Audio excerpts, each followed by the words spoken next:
ఆత్మావలోకన కార్యక్రమానికి స్వాగతం, సుస్వాగతం. వెల్కమ్ టు అవర్ ఛానల్ ఆత్మావలోకనం. మనం ఆత్మావలోకనంలో ప్రతిరోజు ఒక మంచి మాటను గుర్తు చేసుకుంటాం. కానీ ఈరోజు మంచి మాట అనే దానికన్నా ఏవి మనము బాధగా కొంత మనసును కష్టపరిచేవి మనం వింటున్నాము అనే మాటను గుర్తు చేసుకుంటున్నాం. ఈరోజు ఉదయం నుంచి నాకు కూడా మనసు చాలా కలత చెందింది. ప్లస్ అది మీతో షేర్ చేసుకోవాలని నాకు అనిపించింది. ఎందుకంటే నాలాగా ఆలోచించేవాళ్ళు, మనసుకు కష్టంగా అనుకునేవాళ్ళు కూడా చాలామంది ఉంటారు. ఇది అందరికీ సంబంధించిన విషయం, ఏ ఒక్కరికి సంబంధించింది కాదు. కాబట్టి నేను ఇలా మాట్లాడుతున్నాను. ఈరోజు న్యూస్లో నేను విన్నాను, ఏమంటే మనకు తిరుపతి లడ్డూలో కొంత అంటే ఏవో కలిసి ఆ లడ్డూని తయారు చేశారు అనే న్యూస్ విన్నాను. నన్ను చాలా బాధ పెట్టింది. ఎందుకంటే మన శృతి మించిన చర్యలు ఎక్కడి వరకు పోతున్నాయి, ఎంతవరకు వాటిని ప్రకృతి అంటే దైవం ఎంతవరకు దాన్ని ఓర్చుకుంటాడు. తన బిడ్డలు కదా అని ఎన్ని తప్పిదాలు చేసినా కొంత శృతి మించినంత వరకు మనల్ని ఏదో విధంగా మారుతారు అని కాపాడుతూ ఉంటాడు. కానీ అది గమనించకుండా మనము అది ఎవరు అనేది నాకు తెలీదు, ఏం జరిగింది అనేది మనకు తెలీదు. కానీ మనకు తెలిసిన న్యూస్ని బట్టి, మనకు విన్నదాన్ని బట్టి, మనం అసెస్ చేసుకున్న దాన్ని బట్టి నేను మాట్లాడుతున్నాను. కానీ అది ఎంత పొరపాటు. మనము చిన్న కష్టం వచ్చినా, ఏ కష్టం వచ్చినా మన హిందూ సంస్కృతిని బట్టి, మన భారతదేశం అంటేనే హిందూ సంస్కృతి, ఆ సంస్కృతిలో ఒక పెద్ద గొప్ప భాగంగా ఇమిడిపోయిన కలియుగ వైకుంఠుడు అంటాం, కలియుగ దైవము అంటాం. కానీ అక్కడ ఆయనకు ప్రసాదంగా పెట్టి మనకు అందే ప్రసాదంలోనే కల్తీ జరుగుతోంది, పొరపాటు జరుగుతుంది అన్న న్యూస్ మనసును చాలా ఆవేదనకు గురితీసింది.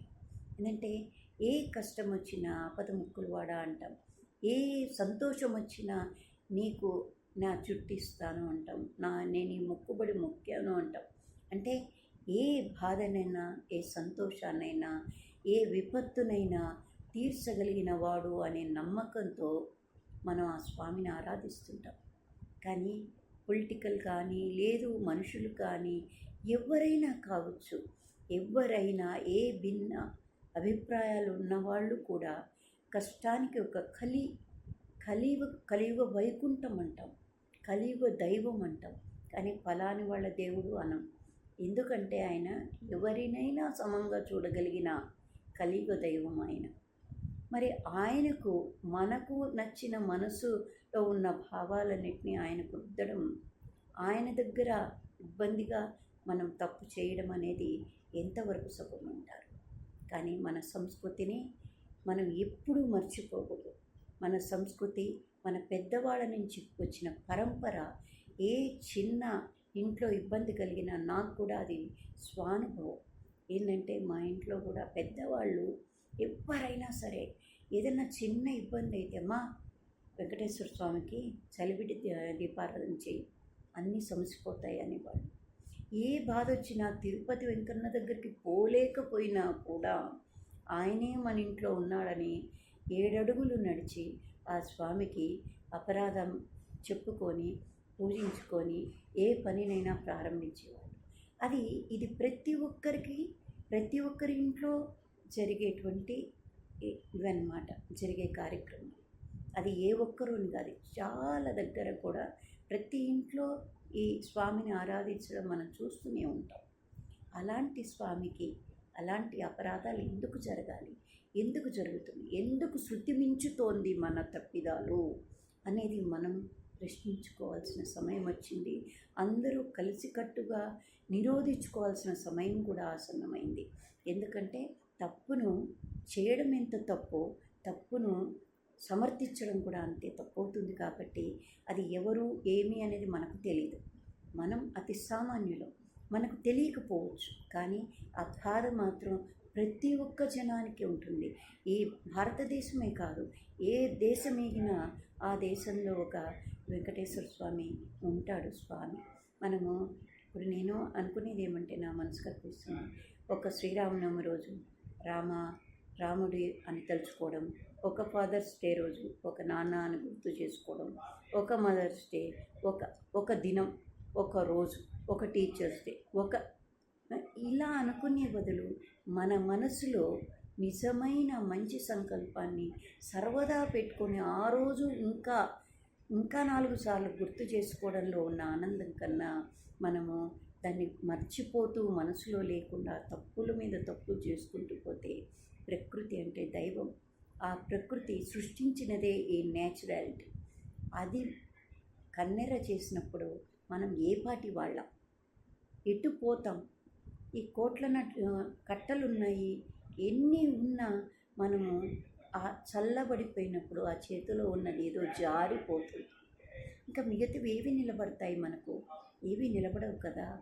మనకు తెలీదు, ఈ ప్రాణం వేడిగా ఉన్నంత వరకే కదా మనం ఆ పేర్ల ప్రతిష్టలు లేదు, పోస్టులు లేదు, ఇంకేదన్నా ఏదైనా సరే అది ఉన్నంత వరకే కదా. అది ఒక్కరవ తగ్గినప్పుడు మన చేతుల్లో ఏముందో మనకు తెలీదు, మన నోటి నుంచి మాట రాదు. అలాంటి లైఫ్ను ఎంత హాయిగా నడపాలి. ఆర్జించడం తప్పు కాదు, లేదు ఇంకేదన్నా చేయడం తప్పు కాదు, కానీ శృతి మించడం తప్పు కదా. అది ఎక్కడ తగలాలో అక్కడ తప్పు కదా, పొరపాటు కదా అది. కానీ అది చాలా మనసును కలిచివేస్తోంది నాకైతే. మీరు కూడా అలానే అనుకుంటున్నారనుకుంటా. ఈ ప్రకృతి వైపరీత్యాలు, తప్పిదాల వల్ల మనం భావితరాలకు మంచేదో చెడేదో కూడా తెలియని పరిస్థితి ఏర్పాటు మనమే చేస్తున్నాం. వాళ్ళు ఎంత గొప్ప చదువులు చదివినా, ఎంత చేసినా మన సంస్కృతి రూట్ కాజ్ను వాళ్ళకు అర్థం చేసేట్టు చెప్పలేకపోతే వారికి ఏమందించిన వాళ్ళం అవుతాము అనేది కూడా అర్థం చేసుకోవాలి కదా. కలుషితం ఎక్కడి వరకు? పొల్యూషన్ని కలుషితం చేసుకుంటున్నామని దాన్ని ఇది వాడొద్దు, అది వాడొద్దు, ఇది చేయొద్దు అంటున్నామే. అలాంటిది ఒక దైవం, మనం నమ్మిన దైవం, కోట్ల మంది ఆరాధించే దైవం, ఆ ప్రసాదాన్ని మహాప్రసాదంగా తీసుకొని అందరూ అద్భుతంగా దానివల్ల నేను బాగుంటాను అని ఆపదముక్కులవాడ అనే జుట్టు ఇచ్చేస్తున్నారు. బ్యూటీ అనుకున్న ఆ జుట్టును కూడా కాదు, ఇది నా అర్పణం, నాకు ఇది చేయి నాయనా అని ఆయన వేడుకుంటున్నారు. ఎవ్వరూ చేయలేనప్పుడు ఆయన నమ్ముకుంటున్నారు. ఎంతమంది ఆ నమ్మకంతో అక్కడ అడుగు పెడుతున్నారు. అలాంటి స్వామికి మనం అపరాధం చేస్తే కన్నెర్ర చేయడా? ఆ కన్నెర్రలో కొట్టుకుపోతే అది అందరికీ శ్రేయస్కరమా? ఎవరూ బాధపడకూడదు. తప్పు చేసిన వాడు కూడా రెక్టిఫై చేసుకొని బాగుండాలని కోరుకునే సమాజం మనది, అలాంటి దేశం మనది. అలాంటప్పుడు ఎందుకు ఇలాంటి తప్పిదాలు జరుగుతున్నాయి? ఎవరు చేస్తున్నారు? ఏమి కోరుకొని చేస్తున్నారు? ఎవరి సంస్కృతి వాడిది, ఎవరి మతం వాడిది, ఎవరి భావం వాడిది. అది మంచిదైనప్పుడు అందరి భావము ఒకటే కదా. మరి మన హిందూ సంస్కృతిని, మన హిందుత్వాన్ని, మన భారత మాతను కాపాడుకోవాల్సిన అవసరం మనకు లేదా? భరతమాత అంటే, భరతమాత కన్నీళ్లు పెడుతోంది అని ఒక పాట కూడా విన్నాను. ఆమె చేత కన్నీళ్ళు ఎందుకు పెట్టించాలి? ఆ తల్లి ఎందుకు ఏడవాలి? అమ్మ ఏడిస్తే బాధపడతారు కదా పిల్లలు. మరి ఆ హృదయమే లేకుండా చేస్తున్నామా? అంటే పిల్లలకు హృదయం లేక పిల్లలు తల్లిదండ్రులను వదిలేసి, తల్లిదండ్రులు పిల్లలను వదిలేసి అలా ఉండడం శ్రేయస్కరమా? అనుబంధాలకు విలువలు లేకపోవడం శ్రేయస్కరమా? మరి కలియుగ వైకుంఠ దేవుడికే మనం అపరాధం చేస్తే ఇంట్లో మనుషులకు చేయమా? ఎందుకు ఇలా సాగుతోంది సమాజం అని అందరం గుర్తిద్దాం. హిందూ సంస్కృతిని ప్రోత్సహిద్దాం. మన సంస్కృతిలో లోపాలుంటే సరిదిద్దుకుందాం. మనల్ని మనం కాపాడుకుంటూ ఎదుటి వాళ్ళను ఇబ్బంది పెట్టకుండా మనుగడ సాగిద్దామని నా కోరిక. అది మీ అందరితో షేర్ చేసుకుంటున్నాను. ఈరోజు మనసు నాకు చాలా కష్టంగా అనిపించింది. ఎందుకంటే కోట్లాది మంది దేశ ఖండాంతరాలకు వ్యాపించినటువంటి ఆ స్వామి దగ్గరవి ఇలా ఎందుకు జరిగింది, ఎందుకు ఇలా న్యూస్ వినాల్సి వచ్చింది, అది ఎక్కడి వరకు దారి తీస్తోంది అనే బాధ చాలా కష్టంగా అనిపించింది. కాబట్టి మీ అందరితో షేర్ చేసుకున్నాను. మీరు ఆలోచించండి, దీంట్లో మనము భాగస్వాములం అవుదాం. ఎందుకంటే అది పొరపాటు. దేవుడికి ప్రార్థిద్దాం, స్వామి తప్పు చేసిన వాళ్ళు ఎవరినైనా నువ్వు రక్షించు, కానీ వాళ్ళ మనసులు మార్చు, నీ వరకు వస్తే మేము భరించలేము అని ప్రతి ఒక్కరము ఆ స్వామిని వేడుకుందాము అని కోరుకుంటూ, మన సమాజం హాయిగా ఉండాలని, మార్పు రావాలని మనస్ఫూర్తిగా నేనైతే అభిలషిస్తున్నాను. మీరు కూడా అలానే ఆలోచించాలని కోరుకుంటూ, థ్యాంక్ యూ. Like, subscribe.